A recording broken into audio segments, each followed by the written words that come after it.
जय माता दी दोस्तों, आप सभी को आने वाले चैत्र नवरात्रि की बहुत बहुत शुभकामनाएं। माता रानी का आशीर्वाद सदैव सभी पर बना रहे, इसी मंगल कामना के साथ आज की इस वीडियो में मैं आप सभी को चैत्र नवरात्रि की बहुत ही सरल और संपूर्ण पूजा विधि करके दिखाने वाली हूँ।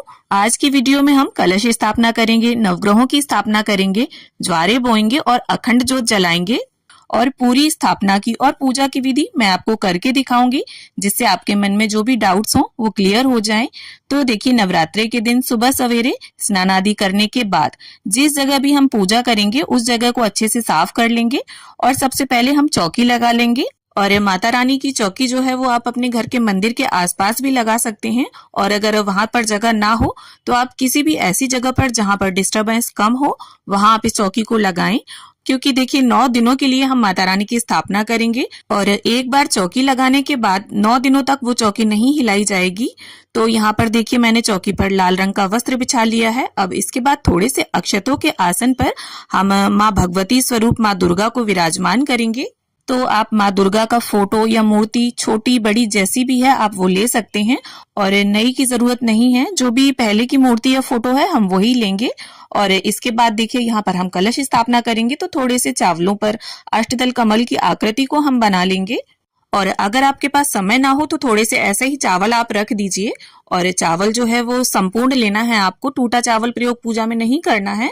और इसके बाद देखिए, हमें कलश लेना है तो आप पीतल का, तांबे का, कांसे का या फिर मिट्टी का भी कलश ले सकते हैं। कलश के कंठ पर इस प्रकार से हम मोली बांध लेंगे और कलश के ऊपर स्वास्तिक बना लेंगे। तो रोली से, सिंदूर से, कुमकुम से या चंदन से, किसी से भी आप स्वास्तिक बना सकते हैं।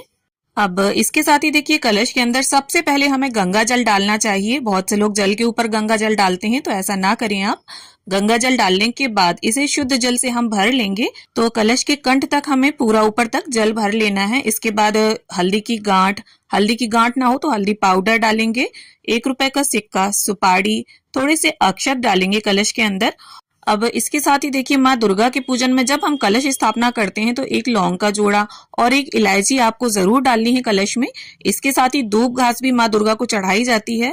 तो यहाँ पर थोड़ी सी दूब घास अगर मिल जाए आपको तो वो डाल दें आप कलश के अंदर। अब बहुत से लोग इसके अंदर दूध डाल देते हैं, तो दूध डालने से 9 दिन तक जब कलश रखा रहता है तो उसमें देखिए पानी में स्मेल आ जाती है।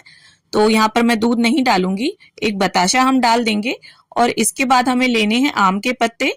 तो यहाँ पर विषम संख्या में आप पत्ते लें, जैसे 5, 7, 9, और उन्हें चंदन और रोली से हम टीक लेंगे।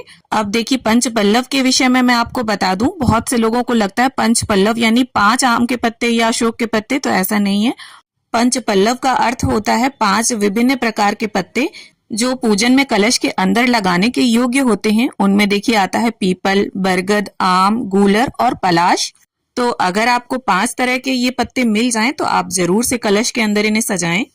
अब देखिए, हमें लेना है एक जटा वाला पानी वाला नारियल। तो हिलाकर देख लेंगे हम उसे, और नारियल पर भी हम चंदन और रोली से टीका कर लेंगे। कोई भी लाल रंग का नया वस्त्र या माता रानी की चुनरी या नारियल की चुनरी देखिए अलग से आती है नवरात्रों के समय में।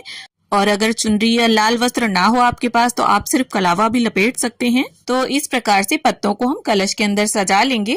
अब देखिए, नारियल को या तो आप इस प्रकार से चावलों से भरे हुए पूर्ण पात्र के ऊपर रख सकते हैं, या फिर पूर्ण पात्र ना रखकर नारियल का मुख ऊपर की ओर रहे तो इस तरह भी आप कलश पर नारियल रख सकते हैं। और अगर पूर्ण पात्र के ऊपर नारियल रखते हैं तो नारियल का मुख और पूजा करने वाले का मुख आमने सामने होना चाहिए। तो मैं यहाँ पर इस प्रकार से नारियल को रखूंगी। आप दोनों में से किसी भी तरह से नारियल को स्थापित कर सकते हैं।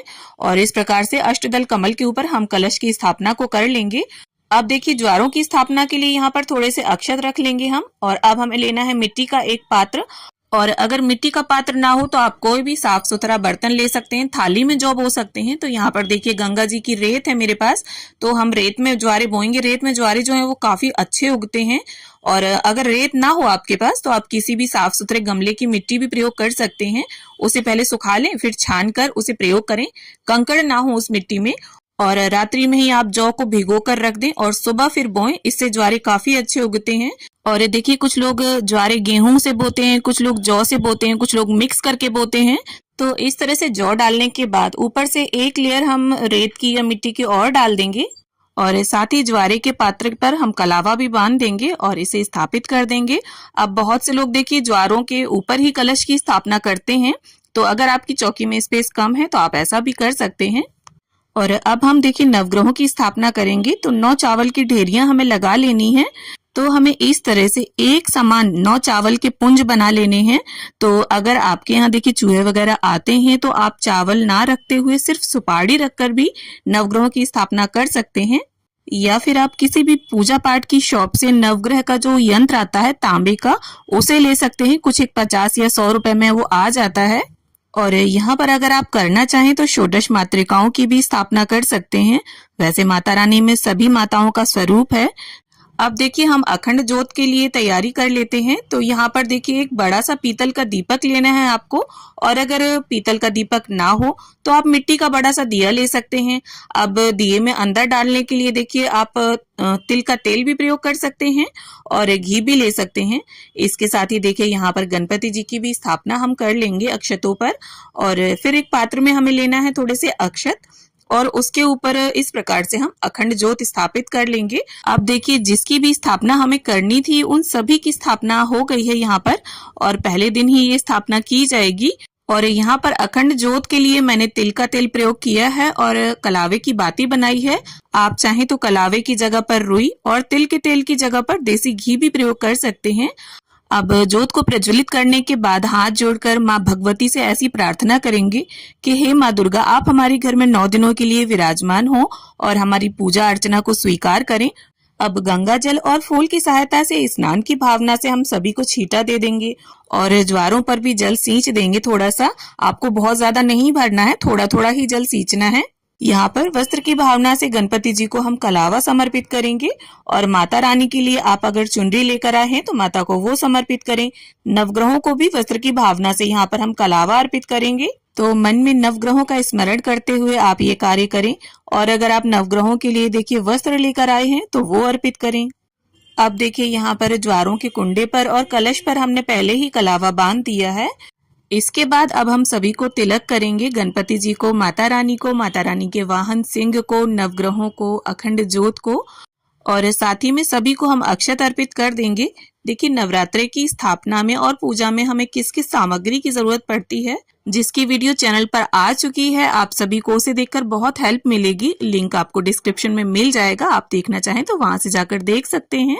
अब इसके साथ ही गणपति जी को उनका प्रिय गुड़हल का पुष्प और धूप घास में अर्पित कर दूंगी। और माता रानी के लिए आप स्थापना वाले दिन हो सके तो एक फूलों का हार लेकर आएं और उन्हें अर्पित करें। और साथ ही में माता को यहाँ पर लाल रंग के गुलाब मैंने अर्पित कर दिए हैं। माता को लाल रंग के फूल अति प्रिय होते हैं। इसके साथ ही आपके पास जो भी पुष्प हो आप वो सभी को अर्पित करें। अब देखिए देवी माँ के पूजन में बताशे का भोग रखना बहुत ही शुभ और अच्छा माना जाता है।